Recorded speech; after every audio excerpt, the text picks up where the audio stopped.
सुप्रभात। आज की कहानी है सोमवती अमावस्या की कथा।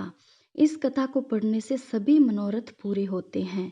बहुत वर्ष पहले की बात है। गरीब ब्राह्मण परिवार में पति पत्नी और उनकी एक पुत्री निवास करते थे। सारा परिवार प्रभु भक्ति में लीन रहता था। उनकी पुत्री सुंदर, संस्कारी और गुणवान थी। वह उसके लिए वर की तलाश कर रहे थे, किंतु निर्धन होने के कारण उसके विवाह में अड़चनें आ रही थी। प्रभु की कृपा से उनके घर में एक महात्मा आए। उस कन्या की सेवा भावना से खुश होकर उन्होंने उसे आशीष दिया।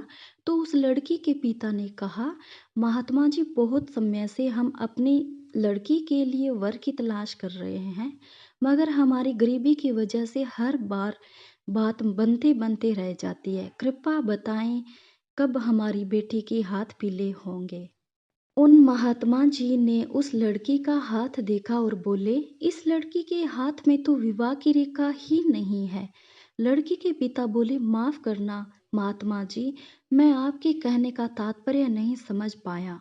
महात्मा जी ने कहा, इस लड़की के भाग्य में विवाह सुख नहीं है। महात्मा जी के मुख से ऐसे वचन सुनकर ब्राह्मण दंपति रोते रोते महात्मा जी के चरणों में गिर गए और उनसे इस समस्या का समाधान बताने के लिए विनती करने लगे।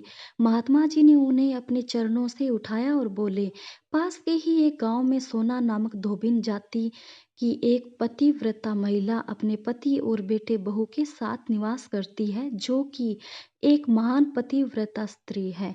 यदि आपकी लड़की उसे अपनी सेवा से प्रसन्न कर लेती है, तो आशीष स्वरूप उस धोबिन से उसके मांग का सिंदूर ले लें, तभी इस लड़की का विवाह संभव है। ऐसा करने से इसे अमोघ सुहाग भाग की प्राप्ति भी होगी। मगर याद रहे, वह पतिव्रता महिला कहीं आती जाती नहीं है। महात्मा जी ब्राह्मण दंपति के घर से विदा हो गए।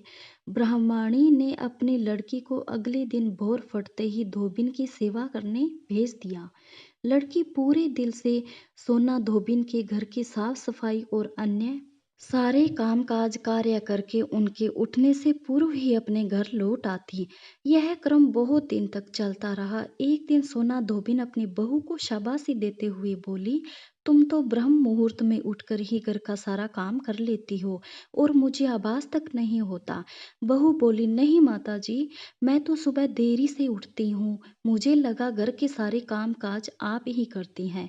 अगले दिन भोर फटते ही सास बहू उठकर घर के एक कोने में छिपकर निगरानी करने लगी कि कौन है जो ब्रह्म मुहूर्त में ही घर का सारा काम करके चला जाता है। अपने निर्धारित समय पर ब्राह्मण की बेटी आई और मुख से भजन करते करते घर का काम दिल से करने लगी। अपना काम पूरा होने पर जब वह जाने लगी, तो सोना धोबिन ने उसे पूछा, तुम कौन हो बेटी, और इस तरह छुपकर मेरे घर का काम क्यों करती हो। ब्राह्मण दंपति की लड़की ने उन्हें महात्मा के द्वारा कही गई सारी बात बताई। सोना धोबिन पतिव्रता होने के साथ साथ नेक दिल की भी थी। वह उस लड़की की मदद करने के लिए तैयार हो गई। उस दिन सोमवती अमावस्या थी। वह उस लड़की के साथ बिन अन्न जल ग्रहण किए उसके घर की ओर चल पड़ी। उसने सोचा, रास्ते में कहीं पीपल का पेड़ मिलेगा तो उसे भंवरी देकर उसकी परिक्रमा करके ही जल ग्रहण करूंगी। लड़की के घर पहुंचकर धोबिन ने जैसे ही अपनी मांग से सिंदूर उस कन्या की मांग में लगाया, तो उसके पति के प्राण पखेरु उड़ गए।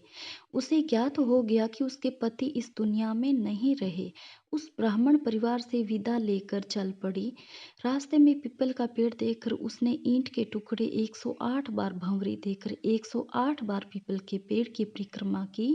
तत्पश्चात जल ग्रहण किया। तभी उसके पति की मृतदेह में प्राण लौट आए। सोमवती अमावस्या के दिन अपने मनोरथों की पूर्ति के लिए धोबी परिवार को भेंट इत्यादि देने का भी विधान है।